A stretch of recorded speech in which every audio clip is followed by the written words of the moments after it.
Welcome back to the Big Kid Unlocked podcast powered by Shaw. Today we have two people who have also been in the football scene for a very long time. One, some of you may also know as a bit of an unk. Yeah. But yeah, they've been in the football scene for a while. They've played as well. They've also been coaching. They coached me and they're still coaching other young people too. Jonathan and Stanley, would you like to introduce yourself for the people who may not know you?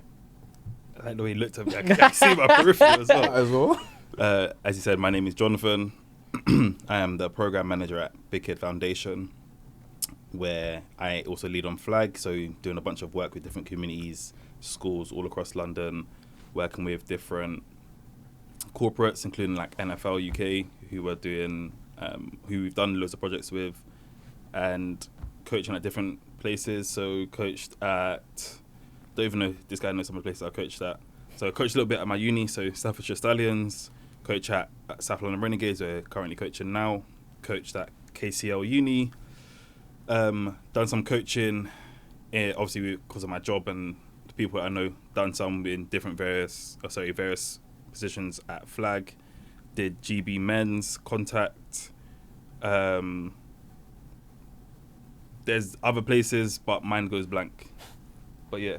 Fair enough. For those of you that don't know, I'm Stanley. I coach American football. South London Renegades. I've been doing it for about over 2 years now. I think coming up to 3. Yeah. Outside of that, I work in mental health. So initially I started off in mental health wards. I moved over to residential care, and then now I own my own residential care business. Supported accommodation, supported living. I work with young people, whether it's CSE, gang-related, knife crime, drugs abuse, learning difficulties, and we help them to regain access into the community and just create a better future for them from wherever they are, and we just help them in that transition period. I met Jonathan coaching. Funny enough, we played for the same team, but we never played in the same era. I used to watch him train. He was so sorry back then. But obviously as a coach, he's a great coach, and I learned a lot from him. And yeah, that's me. Since you both played American football, and a lot of people who will be watching this as well are involved in the scene or might be former teammates and whatnot, but for those who don't play the sport and are now looking into getting into the sport and whatnot, what kind of made you guys fall in love with the sport? I think for me, I tried many sports before I got into American football, but I always knew naturally I would be good at it. So I remember my first sport I played was probably football, typically in the UK, and then I moved over to basketball. I think one of the reasons why I gave up football is my physical attributes never resonated with the sport. So I was always kind of a big guy, and so I moved over to basketball. I enjoyed basketball a lot, and then rugby was always there, but it just didn't click with me. Yeah, rugby didn't click with me, man. So then I remember there was a teacher in my school that I think he played American football, or he was around that community, so he told me about Renegades. These times we were practicing. I think Steve knows, because it was your basketball teacher. Possibly. Yeah, Steve knows. I think that's one of Steve's mates. Yeah. Is it? Yeah. Okay, that makes sense. Just so people know, Steve's the head coach of the South London Renegades. Yeah, man. And he calls everyone son. Yeah, he does. And then he told me about a session on Saturdays, and as soon as I heard and I could attend, I went straight down there. And I remember, Coach Steve, he called me Ade for like months until I did something where he could recognize me for, and then he was like, "What's your name, son?" And I said Stanley, and then since then been rolling, man. Big up Steve, man. Big up Steve, man. Big up Steve. My story is completely different. So I knew from early, sports is not my thing. So like, he's laughing, big man. You know, I quit football in primary school. In primary school? Yeah. I think you told me that. I knew my prime was done. And then you know what it is? I said, you know what? It's my last year. Let me give it a go. Went back in year 6, got cut from the team. Wow. For like a year 4. I said, yeah. I don't. You could get cut from a team in primary school. I never knew that. Hey, sorry. That's what I'm telling you. Sports is not my thing. Like I can be around it and like do certain things, but I've never been like active in terms of like any kind of sport until I did American football, and that's where Steve came down to my school as part of enrichment.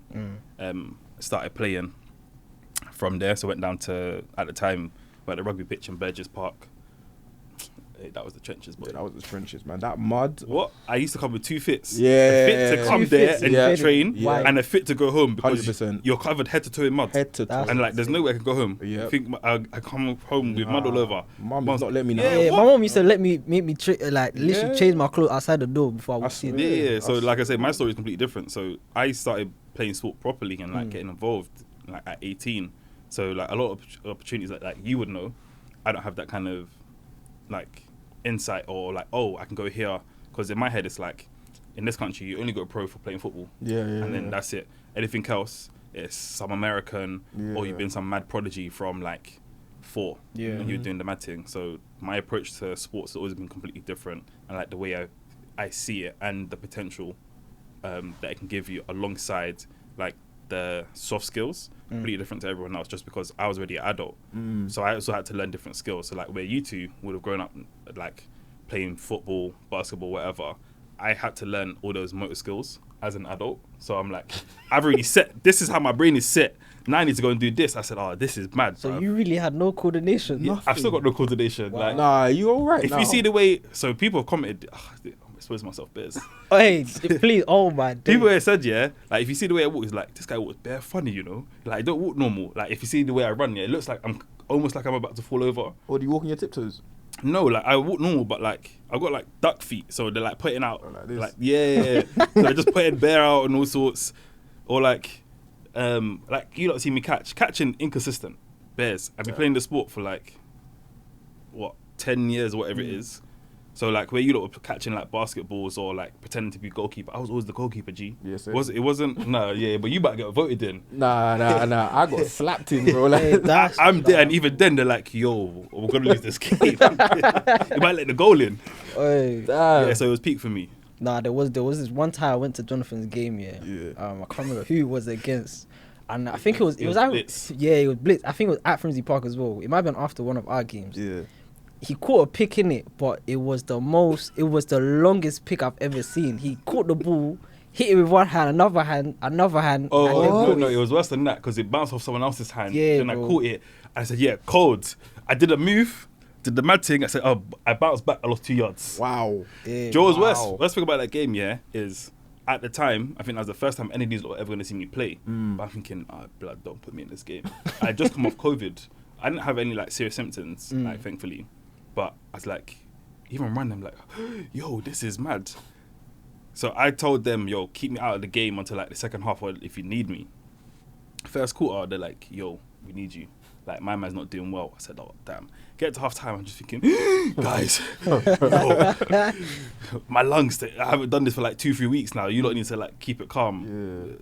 Got smoked that game. Damn. Yeah, Damn, man. Olympians, yeah. innit? Olympians, man. Hold tight, that's all I have to say. Nah, I'm yeah, not trying to nah. get cancelled, didn't You it? two, man, still. But yeah, off of your point that you said about obviously in your time, like with Just called us old on the sly. no, I'm Yeah, talking yeah, about yeah, your yeah, time yeah, because nah, you yeah. you It's said my time. Yeah, your You time. get Nah, it. your time Oh. specific Time, because it was your point. You said about how, you know, that there wasn't really, the ceiling was kind of like short in it in terms of where you could go in the sport and whatnot at the time, and like obviously like going pro and whatnot. Obviously now there's way more opportunities. With, like, obviously the leagues and all them stuff there. Even with flag now, obviously being an Olympic sport and all those sponsorships, even just influencing. If you want to get into content creation, just around the sport. What's like you lot's opinion on, obviously, because you lot have seen the sport grow. Because obviously, like for people that's my age or younger than me, we've kind of been born into that, if that makes sense. But obviously, you lot have actually seen it grow. Yeah, so I just want to kind of get you lot's thoughts on it, and then you lot's thoughts on the whole progression and the opportunities around football now. I think Yeah, they're, cool. they're kind of crazy. So, like I said, I started late in the sport, so I didn't know you could go to America.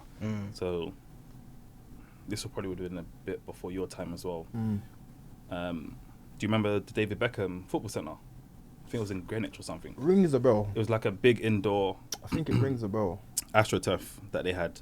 So DSA, who run out of Finsbury Park and do like a bunch of like S&C programs and stuff, they do like yearly programs, and they had it linked with Under Armour and had the NFL come down. So they're like, yeah, cool, come down. We're gonna give you free boots, free top, free shorts, 3 gloves, and there was something else. So they gave us like a whole bag from Under Armour. It's like £50. Like, even now, £50 not even that much to go do a combine. Mm-hmm. It was laser. Everything was laser. They had like a bunch of coaches. Steve was one of them, and it's against different talents. One of them, Bam, who used to play for Blitz, he went there. He impressed LeVar Arrington, and he then went on to go to. I did an interview with him during lockdown. I think it was Garden City JUCO, but that was because of his grades. And then he told me like, "Yo, don't go JUCO. It's not it." Because then he went Div Prem. I'm talking English terms. Yeah, he went Div 1. I was thinking, nah, that's the lower league. He went. Yeah. It was a Division 1 team. Went to the Raiders, and then I think last I heard he's trying out for WrestleMania. I was like, that's cold. Wow. Yeah, the brother's huge. I used to hate What a playing against him. transition. It's like 6'6", like £300. It'll be zone, yeah. I'm running this way. Normally, this is me, yeah. This is the O lineman. Boom, cold. We're moving like this. I said, brother, like, take time, like, what's going on? But like, going back to the opportunity, it's like that was like a big eye opener, especially for me, because like I said, I didn't have a clue of what's going on. So they were like, yo, because of like your results at the combine, like there's a chance for you to go to America, blah blah blah, if you really want. I was like, cool. What does it take? And they're like, oh, just so you know, because you're in your 3rd year of uni, you're not going to be able to, so you're not going to be eligible for a scholarship. So I was like, right, that's mad. That's the only opportunity you'll really know. And then after that, it's like you can go to Europe, but people didn't really have film like that because you just recorded on whatever. Yeah. Like my uni did have film. That's because we were cool with someone in the media team. So we had like decent film. But like most other teams didn't really have film, and if they did, it's nothing like special. It's harder to get out there. Flag, no one even knew what flag was really. There's only like a few people that make it out there, but they're like Bam, who's like a mad specimen. So it's hard to even push yourself out there. And if you don't know what you're looking for, so it's not like it was popping as much on social media where it's like, yo, you need to go and get this metric, or you need to be able to move like this, or here's examples of people that are doing it, and you can reach out to said person. That wasn't a thing back then. So what's happening now is way easier in terms of, 1, getting in contact with people, 2, seeing what you have to do, and then 3, if you need to, there's all these different avenues to help propel you to where you want to get to. I think my answer to the question is that I think it's very beautiful how much the sport has grown in this country. I think it does have a disadvantage. The disadvantage is that when I played, and probably when Jonathan was playing as well, we played for the love of the game. So because there were few opportunities, you didn't really know if you're going to make it or not, but you genuinely just played because you loved the game, you loved the sport, you loved the camaraderie that came with it. That doesn't mean that we didn't have a dream of making, because I had a dream I wanted to make it to NFL. Obviously, things happen, stuff like that. But I think what I'm seeing now from a coach's perspective is that because there's so many opportunities from NFL Academy to opportunities in flag, and again, I think now the newer generation are starting to become more warm to the idea of playing in Europe. So they will easily make a move to another team if they feel like the team right now isn't helping them in that trajectory, which again I can respect, because at the end of the day it's your future, it's your body that you're putting on the line, but it does take away the love of the game, and a level of like, just that element that comes with it when you play the sport for the love of the game. But again, it's great that all these avenues exist. I think when I was playing, I wanted to go to America. I didn't know how I was going to do it. I remember when I finished my final year in juniors, I got invited to the NFL Jags camp. And at the camp, I met this guy named Aaron Donker. And he was from Germany. So we bonded, were speaking, because I was born in Germany. So he was German, and then we were talking. And he was about like 6'1", stocky guy, and he played D-line. And he was just telling me how he had a scholarship to play for JUCO. So I was thinking, wait, what? This is the first time I've ever heard someone in Europe have a scholarship, and you're round about the same age as me. So he explained the whole pathway that he underwent and to acquire the scholarship. And then I started doing research. I started digging into it. That's how I found out about Gridiron Imports. Again, back then, this was probably around like 2017. So I got in contact with them, and then they kind of told me what the pathway was, and that was the first time I ever saw like light. But around that same time, that was when I think FA got into the NFL. Around that period, it's like 2015, so he did 10 years and he just retired. Yeah, so again, so like it looked very optimal, like it looked very doable. So then, and again, the IPP program was starting to kick off. So that was that era. Now, fast forward, we're talking about a London team. Yeah, you know what I mean? Like this is crazy to me. Like this is what I used to dream about. So I'm ecstatic to hear that all of this stuff is available for you guys. But I just don't want to. I don't want you, the next generation, I'm saying you guys, but I don't want the next generation to... you know what I mean? I don't want the next generation to I don't want all these opportunities to remove the love of the game. That's what I would add. Off the back of what you just said, there's two other points that I think are really good. So one is the age of like people getting involved. So like so Steve used to play in the 80s, and he was like, yeah, everyone that played were like grown men, who like they just found in random gyms who went to go play. So they're all like 25 plus, whatever. The age that we're starting off is getting lower and lower. Yeah. Like I said, I was at the GP program, and the average age I think was like 20, like low 20s, whatever. So they're trying to like lower the average age of like the highest talent that we have, because obviously that then push up the ceiling. Because cool, if the peak of our generation is 21, is like, okay, cool, you can keep maturing and you can keep getting better in whatever level it is. But like you were saying, it's also, there's a lot more opportunities domestically. So before you have to go play in the GFL to go get the shine or whatever. Now we're going to have potentially a London team that's going to play in Europe. GB flag is like both they're rated top 10 in the world. Also, I don't know if you've seen, but like Scotland has an arena football team. Oh, so they're doing trials for more players soon. I don't know how that was going to work out, but we see. But there was also like things before where you had. Why are you looking at me? What are you? No, I think you had the vibrations. Oh, yeah. Why didn't you turn it off? You know what? My name PR trained like certain man. Come on, man. I'm just happy to be here. Hey, if it's not us, my manager did not just call me. Hey. Alright, so but obviously you had NFL Europe and whatever. So you had Scottish Claymores, and then you had it was London. I can't remember what the team is called now, but it turned to like England. It was some I can tell you the story, but it's another thing. But like that was a thing. So that was easy. And like before as well, like Olympians used to be European champions. Oh, yeah, I remember. Whatever. So there was a better product and there was more investment, where that kind of shifted and went to like, oh, you guys just do your thing. We're gonna do our thing over here in Europe and get peas. But now, obviously, there's now a shift going back to us. It's crazy because if you actually look at the timeline of American football in Europe or the UK, like I can't remember if it was the 80s. I think it was the 80s. Yeah. It literally was like this.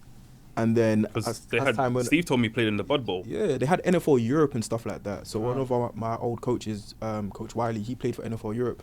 And then I think in the early 2000s it started to decline. Yeah. And then I think that's when late 2000s, that's when we started playing. But again, it was probably down here. And now it's picking back up again. So you guys, or the new generation, you guys are on that new wave. Yeah. So take advantage. No, I feel like there's a huge spike. Like even just, you see it even when the teams are here in London and whatnot, like you're seeing everyone go to these games with all these jerseys and they know all about the sport, etc. Even if they're not playing about it, they know about it and whatnot, which is crazy to me as well. Like, well, I think also because of the expansion, so they're in Spain and Germany as well. Yeah, all the international games. The Bears are also doing work in Spain. Yeah. Don't know if you know, but like certain teams are allowed to like promote in certain countries. So I think we're up to like 7 now in terms of teams. But they're also doing work in like Ireland and whatever. So and that's like an easy hop across. They've got the college game that happens in Dublin. Yes. There's another college game that's happening. I think it might be in Wembley. Something I can't remember. Yeah. There's I think it's over here this time. Yeah, because there's this. I think there's a partnership now with, is it Union Jack, something like that? Yeah, but I don't really know what that is. Yeah. So I don't want to. But yeah, there's loads of stuff happening. There's loads of partners. Even Nike with Bafar. There's loads. It's growing. Hey, Nike G. Let's get the promo. Nike. Yeah. Nike. Shout us. Sponsor us. You get it. Shout me. Oh wait, wrong side. You can't even see the mics in the way. Cameraman. I got no Nike on. Damn. Hey, I'm just happy to be here. But going back to you lot, and and young people and, you know, coaching, as you also both work with young people outside of coaching, but bringing it round to sport, what is it about like coaching young people that you lot are so passionate about? I think it gives you a different outlook, because when I was playing, I was so self-focused, so self-centered. It was all about my goal. But then now as I come back as a coach, I realize that all the players are going through it. Like everyone's going through it. Yet they attend practice, they put their best shoes on, they still listen to us. But if you get to speak to them on a level, you realize, damn, when you leave here, you're going back to whatever you're dealing with, and it allows me to just understand that, like, whatever age you are, you might be going through something. Yeah. So when I do come to coach, I try to be the best coach I possibly can be. I try to always give an ear. So if you need to listen, if I just need to listen to your problems, wherever I can help, I'll try help. You know what I mean? But I think also why I really enjoy coaching is because I'm the youngest in my family of 5, and there's like 3 girls, 1 boy, but the age gap between the oldest and me is massive, innit?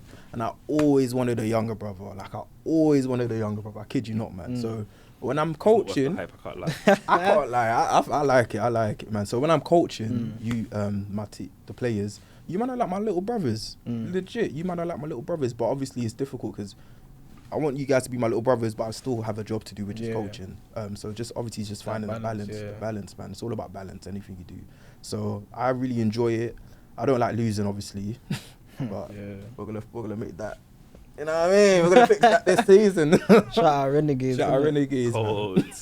With me, it's a bit different. So, like I was saying, there was an opportunity for me to go to college and whatever. But what, in the States? I told you when I went to the combine thing, innit? Because I'm pretty sure that the thing was broke. So I went to Steve. It's like, oh, you had my 40 time. He goes, nah. I said, hey, they said I run a 4.56. I believe that though. I believe that. The other one was 4.75. Was this hand time or laser? This was laser. So I was like, that's cap. 4.56 laser. Say it, bro. I beat this guy in the race. 4.7 is a bit more. Hey. It was a bad day, man. The wind was very much. But like for me, I wasn't mad that I didn't get the opportunity or whatever. For me, it wasn't I'm going out there to play football. For me, I saw it as I'm going out there to experience new things and whatever. And that's what I always tell these guys is don't use education to get you somewhere in football.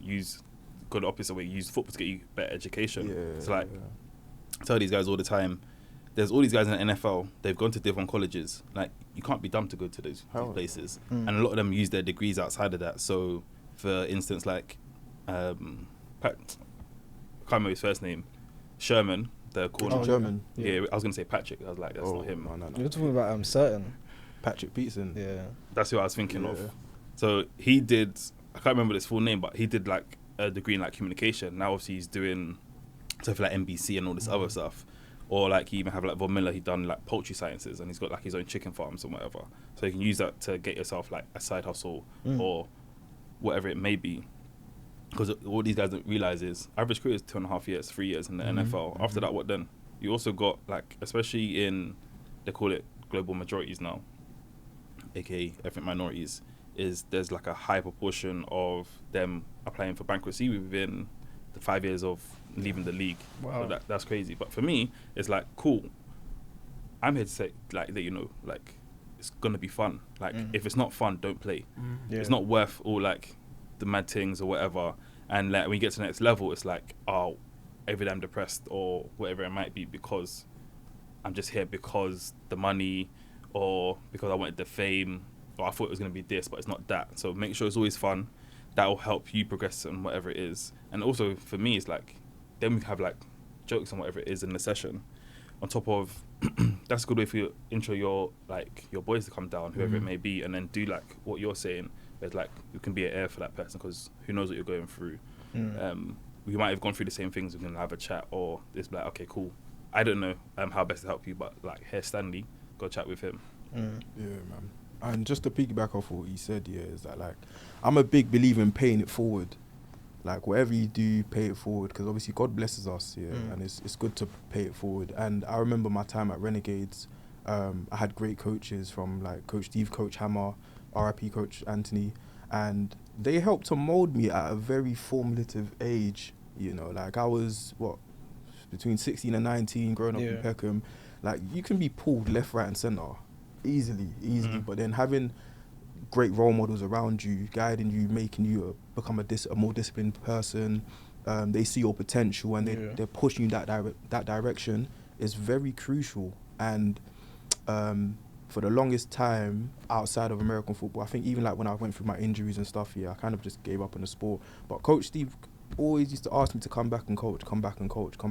And when I came back to coach, I realised that like this is my way of paying it forward, because like I think like the conversation we're having earlier off camera is that like even if you don't make it, the skills you acquire playing American football, just playing any team sport, is very transferable. From the leadership skills to the communication skills to the being a team player, it's very, very transferable. And you know, as you get into your early 20s, 30s, whatever it is, like you're gonna apply the same skills, whether it's setting up a business or whether it's working at your job.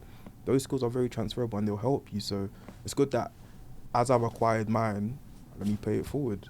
And I think that's how a lot of us older gentlemen should look at it as well. Yeah, because even with my time at Renegades, like obviously when you're in it, you don't realise how impactful like the kind of brotherhood you're kind of making and whatnot. But like you just practice outside of practice. Obviously a lot of us also go into like Big Kid Flag as well. So you're spending with time with each other outside of obviously practice and games, and just that whole sense of playing for a team or whatnot. Like I said, when you're in it, you don't really realise, like, you know, I've actually got people I can actually chat to. And so you know what I'm trying to say. What I think some people overlook, right, is youth football is the best time for anyone to even like start in sports. Because what happens when you go to adults, right, is that when I went to adults, I'm like, this Donny's got like 3 kids, a mortgage. I'm struggling to even like flipping make it to the next term in uni. What's he talking about? Me and you can't relate like that. But when you're like, let's say like U19, you're 16 to 19, right? You're all like in the same kind of frame where you're all like at home. You're all trying to make it into college and or university. You're all in exam periods. In London, you got the free Oyster card and that. So, and you're all seeing like the same kind of things. You're all in like the same mindset and whatever. So you have a lot more to relate.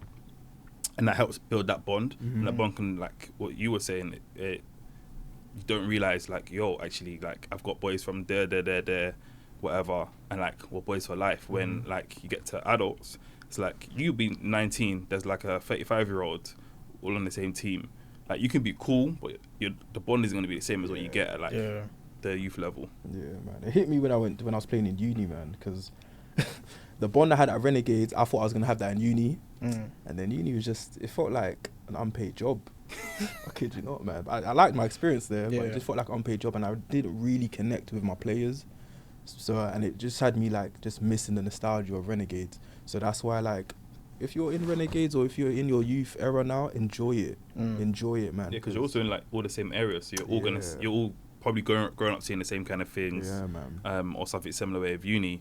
One person could have been, so like in my uni, one lady didn't even see like black people in real life until we got to uni.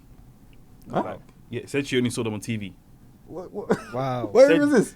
Said she lived in some like little village outside of Liverpool, and there was no black people in the whole village, so didn't see a real black person until she got to uni. But like, obviously we've all grown up in like South London. Wow. It's like my school was predominantly global majorities, so it was you guys, where like they would have gone, it's like, oh yeah, this is my man and my man were all from England. Not the same. So like we get to experience a bunch of different things where like you would have grown up eating like jollof rice, where we would have grown up eating like jerk chicken or whatever. They might have just been like, oh, we're all eating, everyone on this same street. I'm not Jamaican, by the way. I grew up eating jollof rice. That's why I said expanded your culture, bro. I'm Nigerian. Hey, my little brother came back, someone came back with bulgur wheat jollof. You know what's crazy? I've had it. It's not that bad. It's not bad. A bulgur wheat by itself, it kind of looks A I've bit like never jollof. heard or had It's that. By itself. Turkish, Is I it? believe. Wow. Because it's like the look of it looks just like jollof because it's like red, but Yeah. it don't have the same kind of like flavors. Yeah, But it's a bit chewy, but it's nice. It's kind of nice still. It's nice. I didn't try the jollof. I said, oh, that one seemed a bit too wild still. I've never heard I'll that. type man like Stanley though. Why me? Because you said you tried it. Yeah, you should try it. You I like don't know it. about that one. You Still. like Yeah, it. actually, you eat anything. Bruv, do you see what this guy likes on Instagram? He likes anything food related. Bro, no, not everything though. food related, bro. Ah! Even if you post on Bruv, this I've seen story, his bro. posts, like. Hey, Femi had messaged me one time. He's like, "Yo, what kind of big backery is Bro, this?" big What back. did I? I think I put something up where it was like, it was a pancake, cinnamon roll, apple pie, or something like that. I said, "Yeah, man, that's flavors." What are you going through, bro? Hey, I was Hey, it's a excitement. safe space. Safe The same space. space, man. Hey, there's a. You know what? We'll do it after the pods. Alright. There's a place all you can eat cake. Serious setting. Who knows Lying, about these bro. things? You get what I'm All trying to you say, can bro. eat cake. Lying. Hey, it's a serious thing. Hey, Bro. talking about all you can eat. Mm. I don't know in your time with Renegades or coaching and whatnot if you've ever woken up. This sounds mad. Spent the morning with Jonathan, yeah. Bro, this guy can eat a whole case of eggs in one go. I've never seen, bro. When I saw that, bro, and he would sit there. You know them bowls that you might season chicken in, Yeah. bro. He would sit down, just all the case of eggs just scrambled, eating it, bro, and then have like some yogurt on the side. Hey, you know when they say Something, health is wealth, that's what they're talking about. Like when Oh. these guys come to, he's like, oh, like what do you have in your diet? Yo, David got mad at me because I had, yeah, Joe. It was I normally get large eggs. We went on this trip because we went on a residential. They only had medium eggs. So I was like, cool. Let me keep it calm and then have a nice 6. Yeah. I said, nah, I'm starving. So I ate the other 6, right? Then I was like, nah, I'm still kind of hungry. The medium wasn't really doing it for me. So I had some Greek yogurt, might have eaten some cereal. And then them lot was like, what? So you don't want to share the Greek yogurt? I said, when you spend your money, you come and chat to me. This was my piece. I'm going to eat what I want to eat. Wait. I got a serious question to ask you. What colour is your passport? What colour is your passport, bro? Like, this is a serious question.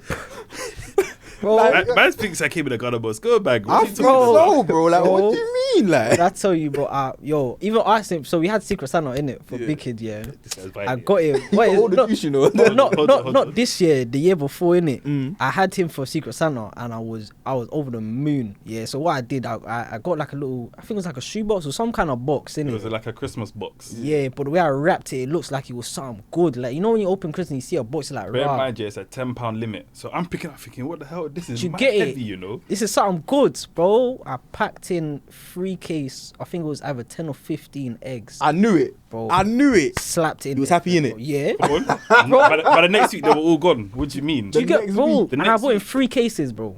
3 cases of eggs, bro. What is this bondage with you and eggs? Hey, they're easy to make. They taste great. Good for your life. I can't lie, yeah. I saw this post on Insta since then. That's the only way I have my eggs. I boiled them, peeled them obviously, and sriracha sauce. What's it called? Sriracha? Sriracha. Nah, that's man. it. These lot asked me about boiled eggs. I said, gee, that's too much time. It's 10 minutes alone just to boil it. Then I Yeah, I have to peel can't it. like boiling When you eggs just drink for it. long, bro. You talk about it's so long to wait. What do you do? Big man, I'm just scrabbling it. I just slap it in there just to get it. Yeah, can't lie. Scramble it. That's what I did this morning. I'll be real. Nah, I can't lie. Eggs is a good go-to though. Really So good. that's what I think there's a lot of people when it comes to like sports and all the other thing, people like disregard like the food. Just like, yo, I'm just gonna eat whatever it is. But then that can lead to like body dysmorphia. It's like I'm not performing how I wanna do. What I think is crazy, one of my boys, yeah, he's like, yeah, game day, I need something that's gonna get me through. I was like, what do you mean? Because I personally didn't eat on game day because I don't like eating before like I do exercise. I feel like I'm gonna throw up. So Same. I'll eat like maybe some fruit or whatever. This don't tell me he had pounded yam before the game. Before the game. Before the lie. game. Did he throw up? No, he was just moving calm. How? I said, I don't get it. But like, How? that's why I don't think some of these guys know like the food also affects like their mind state. 100%. Or even like I told him, one of the guys at Olympians, because they were talking about like what music you listen to before game time. Guys were saying whatever they're saying, yeah. My man goes, yeah, I listen to slow jams. I need something to calm my spirit. Another guy goes, no, I listen to slow jams, but I listen to the heartbreak. I need that to To energize him. Yeah. Oh my Said, god. this is moving mad. I hear it though, because I Slow can't lie. jam heartbreak. Like a little Chris Brown before sometimes. Yeah, my man. Can't lie. What was my go-to song, man? Can't lie. I can't lie. This was like the old Kanye, not the new Kanye. I listened to the old Kanye, like what song? What song? I don't know. I don't really listen to Kanye. You don't listen to He's gonna Kanye? say something like "Good morning" or something basic. Sometimes. But my go-to at the time was like, It's probably oh like no, I remember it was like Chicago Drill, like Chief Keef. Okay. I never listened to that stuff. That was my It'll era, probably innit? be. I said, "Can't Tell Me Something" or whatever that song is called. Tell me something. Can't tell me. What SD? Talking about Kanye West. What's man talking about? Oh, SD. Man I said don't- back in the day. I don't know any of these songs, bro. I'll be real. Can't Tell Me Nothing. That's the song. Oh, I think I might know. Oh yeah, That song is I cold. know Yeah, that was my I know the yeah. song then. Yeah. Woo!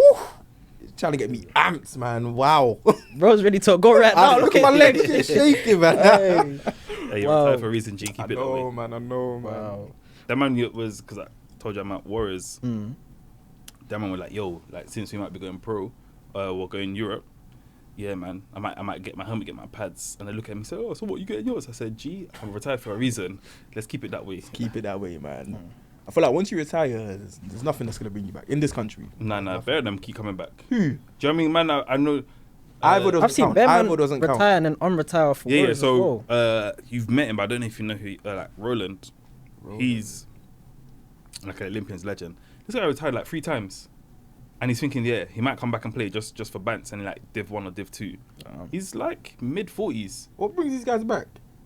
You can do whatever you want. But I saw him game, at practice. innit? Yo, Love the he game. was moving shifty. Because he Isn't played he? running back. I said, Fairs. I hear it still. I can't lie, love of the game. Fairs. Love of the game, man. So when you going back? I lie, man. That's long. Man said knee I injury. told no, it's not even knee injury. I can run and stuff. I just don't want to. I say you can run. Who beat him in a race? Hey, same man. Stanley, you know there's also a in the film race. online of me beating you in a race. I had literally my arm was broken. I'm so mad I weren't there. You're happy beating a disabled guy, really? Brother, Really? your arms need to do this. They don't need to do this. Listen, your arms, the mechanism of your arms works with your legs as you run. Everyone knows that. Basic science. Yeah, So I'm also the guy that just had to come off surgery. So you're talking about guys that are still injured. Wait. Which race are we talking about? The one that I beat you in, or the one Yeah, that I had to go to surgery right after that. Okay. Yeah, what now? Yeah, but I just came from surgery when I lost to you. I had a cast on, yeah. Alright, so what? Reload. You know what I mean, reload. Yeah. I'm not reloaded. That Yeah, way. you Hey, know- you lot you know- heard it, innit? If you see a reload, you get it. If you can clip the race in it. Yeah. clip it. Yeah, Yeah, man. I need the footage, innit? Hey, get back on top of it. Forget my man. But yeah, as we're coming to the end of it, I feel like a lot of young people really don't really have environments where they could thrive in it. Like a lot of people will be in teams where they don't really have like that kind of environment that Renegades has or like Big Kid has. So in you lot's opinion, what kind of makes an environment for young people to thrive in? I say it starts with the guys. So if you have people who are just naturally like inviting or like want to talk to people, it makes it a lot easier. So if I was to approach you and like start talking to you, it's like, especially because you're like 16, it's like, yo, this guy's like a bit old. Like, what's he talking to me? But like you talk to someone else that's your age and be like, oh, okay, cool. Like I was saying before, yeah, things that you can relate to. There's gonna be similar things that you guys are going through. Be like, oh, so like, oh, what exams are you lot doing? Oh, like mine's doing this. Like, what's you're saying? Whatever. But then it also comes back to you. So I say this to all the guys that come through, like Big Kid as coaches or whatever. Like I've said this even to you. Is for like, this is like Big Kid specific. Is we're not a sports charity, right? So we're not going out there to make like the top athlete or make an NFL prospect or whatever. My job is outside of like the regular stuff like safety and whatever is to provide it an environment where you're gonna find it fun. One, that's gonna bring you back. 2, that's gonna help support like the other systems that I just talked about. But it's also gonna be the reason why you stay. And the more time I have with you, the more time I have to help you. That also then sets the culture across where it's like, yo, we need to be in this certain way to be around all these other guys, and that's gonna spread. And that's why there's been so many guys that have come through Big Kid in terms of like flag or whatever, and then they translate to not just flag, but it's like cool. Like again, take yourself where you've now come on board, had a role. Same with like Marina and all these other people who've come on board. But it might also be like, okay, cool, you want to do media, cool, let's put you here. Or you have a desire to go and be a nurse, so we're like, okay, cool, maybe you know so and so. Like we've done it with some of the lawyers, guys who want to be lawyers, and set them up with like Liff and Watkins, where they've done interviews and whatever thing.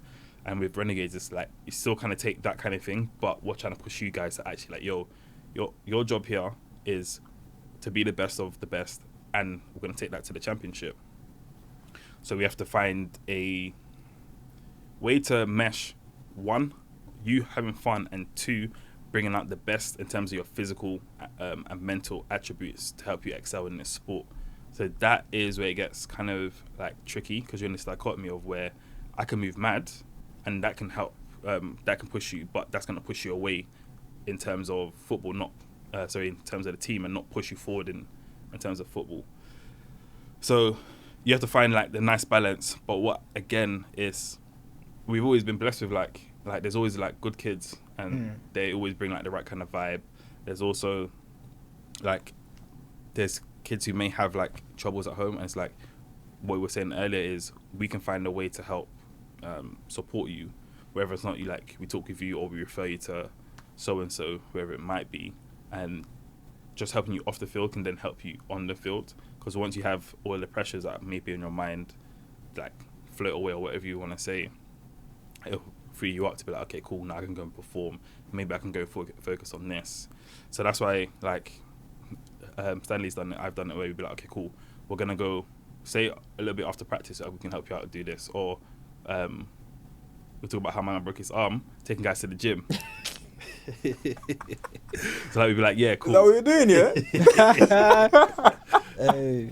So we take guys to the gym, and like, so it's not just you're gonna meet us in this one space. We'll try to find ways where it's like, okay, cool. As a team, maybe we'll go and do whatever it might be. So that's why we try and make the awards night as fun as we can. We've done Strongest Renegade. We do the combines, all this other things. So it's other touch points that can help one excel you in terms of football, but it's also helping you personally grow as like a person and with the guys around you.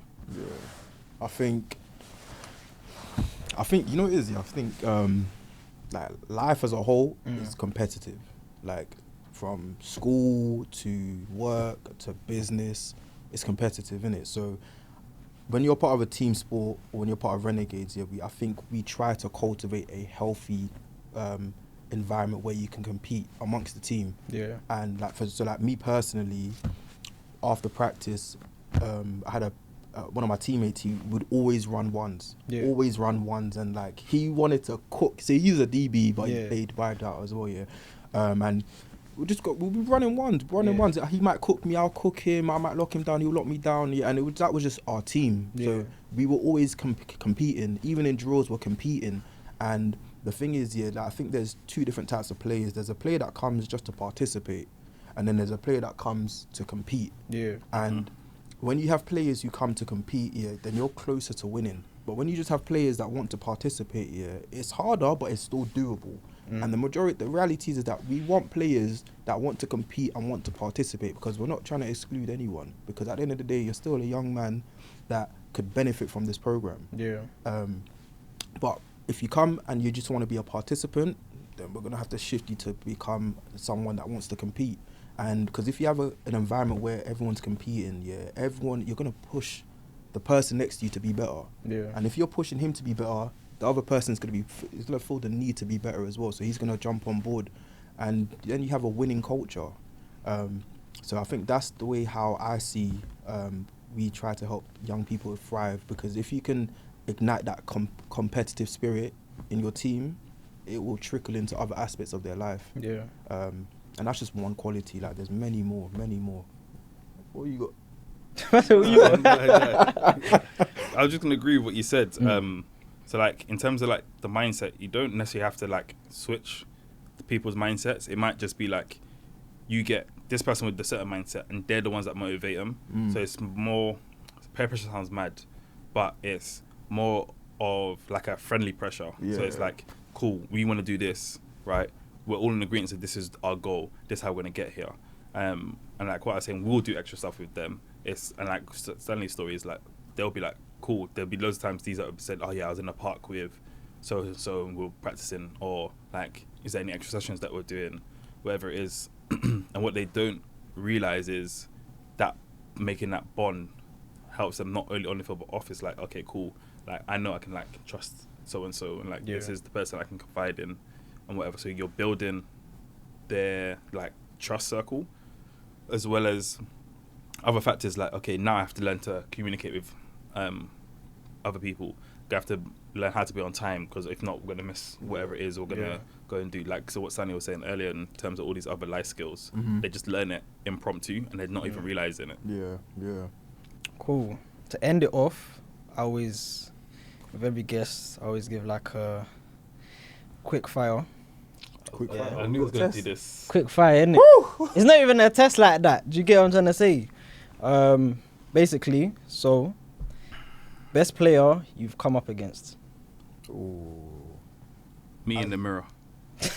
Fairs, okay. I can't like it, but you know. Are we talking about player on our team or? Yeah, that you played against. I'm going to still stay with Bam. Okay. Played against. Can it be a teammate? Yeah, it could be a teammate as well. Probably Tiggy. Okay. Tiggy Sanko, yeah, man. That guy, the memories, man. Like, I remember he won, what was it, our semi-finals game or quarter-finals game with like a last-minute pick in the end zone. It felt like a movie, man. Like, it felt like a movie, man. That was so good. But he was so good. And again, competition, because he was so good and he was my teammate, I wanted to be just as good as him. So that made me put in the work to get close. To get so close, man. And obviously look at him now. He played in the NFL for a little bit. He played in the CFL. So yeah, man, Tiggy Tanko. Fair enough. Toughest training session or drill you've run that you've personally experienced? I remember, I think... Anything Coach Hammer did?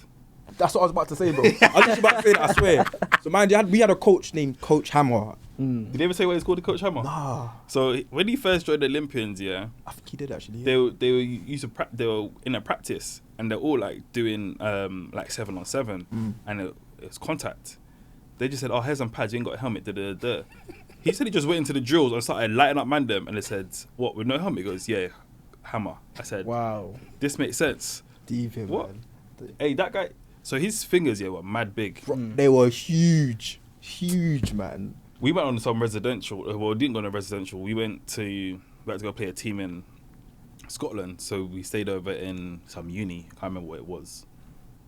My man's doing sleight of hand magic tricks with coins.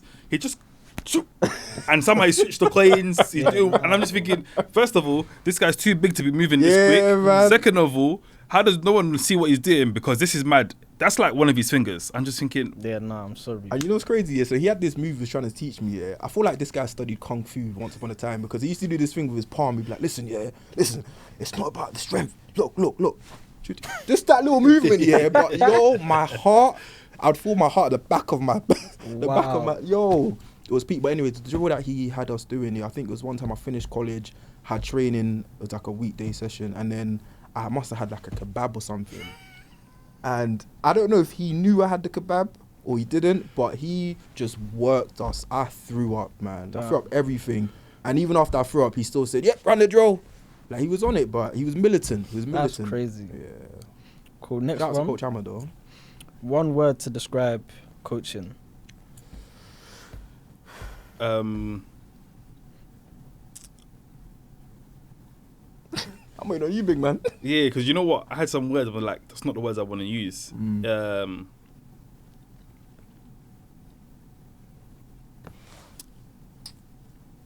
Let's go, because of our sport, I'm going to go esoteric. What does that mean? Hey, do you see off camera when I said this guy comes up with a mad vocabulary? Back it up. Back it up right now. So it's like saying, like, if you know, you know. It's something that's known to like a small group. So like, let's say someone like, until recently, Stormzy was like, his fan base is esoteric because there's not that many people that know him. Then obviously he did the Shut Up remix or whatever. Now everyone knows him. Yeah. So like I say, with our sport, it's like one of the only like big sports in this country where there's not people. That's amateur. So there's not a lot of people that know what's going on. Then, because we're not players, there's even finer amount of people that are coaches. And then on top of that, because of the level that we're at, because we're at grassroots, and two, we're at youth level. So there's even less. And I don't think anyone even knows this. We're the only team that doesn't have a senior program. Yeah. So it's not like we have we're gonna go here, whatever. And there's players from the senior team that come down. We're just this one youth outfit, because that's what our whole goal is to help the young people. So yeah, that's what I went with that. I can't allow to say. Hopefully, like, Google doesn't do me dirty. Oh, listen, I need to. If any of you man can spell that, innit? Just drop that in Yeah, the can you even comments. spell it? The word I would say is nourishing. I Okay. think it's very nourishing because, again, you get players, all types of players with different sizes. You got some puny ones, you got some big ones, but then you watch their journey from the first time they come into the session to their final season with us when they graduate, and you see the progression. Yeah. And you're happy with the work that they've put in. You're happy with your contribution into them. It's like planting a seed and watching it grow. And it's nourishing not only to watch that, but also for yourself as a coach, because you know you played a part in that.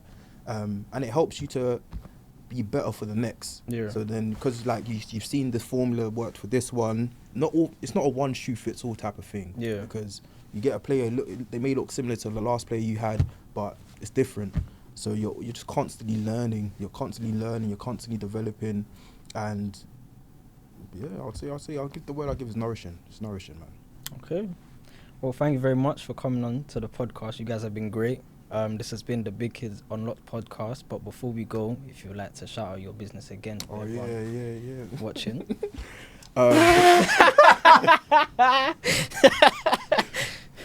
Yeah. So Brightline Youth Support. Yeah. If you would like to email me, stanley@brightlineyouthsupport.co.uk. Looking forward to investors. I'm also looking to scale up as well, branch out. So yeah, check me out. Cool. Well, thank you very much. I've been Omari. Thanks for watching this episode, and see you in the next one.